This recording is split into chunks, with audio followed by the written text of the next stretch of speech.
Assalamualaikum warahmatullahi wabarakatuh. Perkenalkan, saya Karan Boy dengan nomor NIM 250201022121 dengan program studi manajemen S1 untuk kelas Cyber Security Management. Izin untuk Pak Muihwani Saputra, izin untuk mempresentasikan hasil makalah dan ujian tengah semester untuk mata kuliah Cyber Security Management. Di sini ada agenda presentasi. Yang pertama ada satu pengantar cyber security, kedua tren global ancaman cyber, ketiga konsep, elemen dan aspek, empat risk policy and governance, nomor 5 information, classification and privacy, nomor 6 ragam ancaman dan serangan cyber, nomor 7 teknologi keamanan dan studi kasus AI, dan terakhir kesimpulan dasar. Di sini kita bisa lihat ya untuk mengantar cyber security, ruang lingkupnya itu mencakup network, application, information, operational, cloud, infrastruktur kritis, dan business continuity.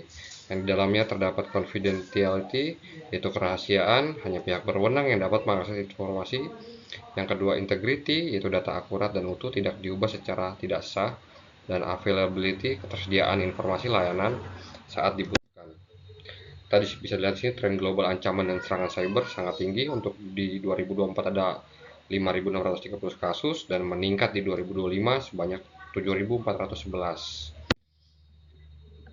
Di sini bisa kelihatan untuk landscape ancaman cyber di Indonesia tersendiri untuk tahun 2025 kurang lebih untuk anomaly trafficnya di angka 5,16 miliar.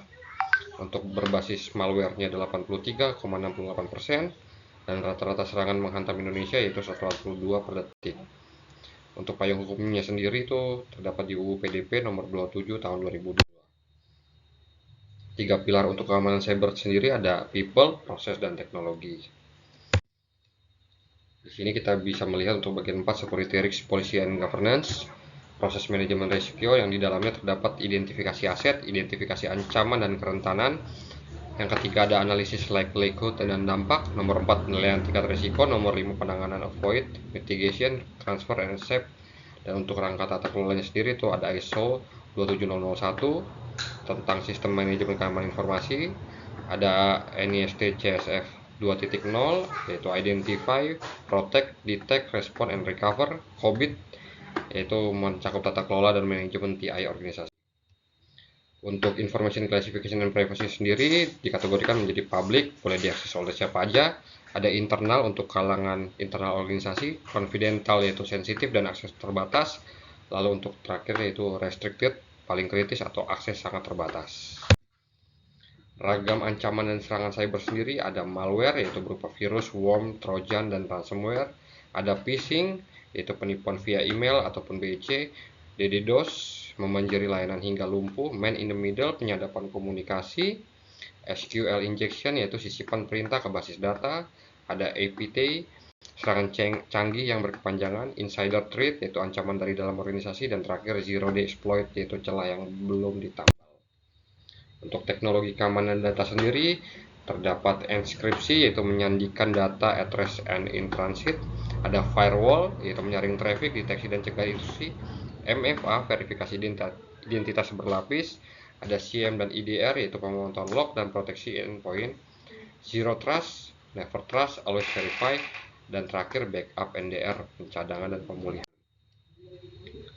Gitu. Untuk bagian 7 yaitu artificial intelligence atau bisa dibilang pedang bermata dua, dual use untuk studi kasus yang ada, yaitu offensive AI atau alat serangan. Di dalam terdapat serangan berbasis AI melonjak kurang lebihnya 72% per tahun. Lalu 87% organisasi alami insiden terkait AI, yaitu 85% hadapi deepfake. Kurang lebihnya 80% phishing kini memanfaatkan AI. Deepfake suara atau video untuk penipuan atau fraud. Tren terbaru yaitu serangan AI agentik yang otonom. Untuk defensive AI atau pertahanan sendiri ada deteksi anomali dan pola serangan real time, otomatis respon insiden SOAR, analisis log masif dan prediksi ancaman. Pasar keamanan AI memperkuat CM, IDR, dan threat intelligence. Untuk kesimpulan dan sarannya, cyber security berfondasi CIA Triad dan memadukan people, proses, dan teknologi. Untuk tren 2025 sampai 2026 terdapat ransomware, serangan infrastruktur kritis, dan ancaman berbasis AI meningkat. Risk management Polisi dan governance yang di dalamnya terdapat ISO 27001, NIST dan COBIT menjadi tulang punggung.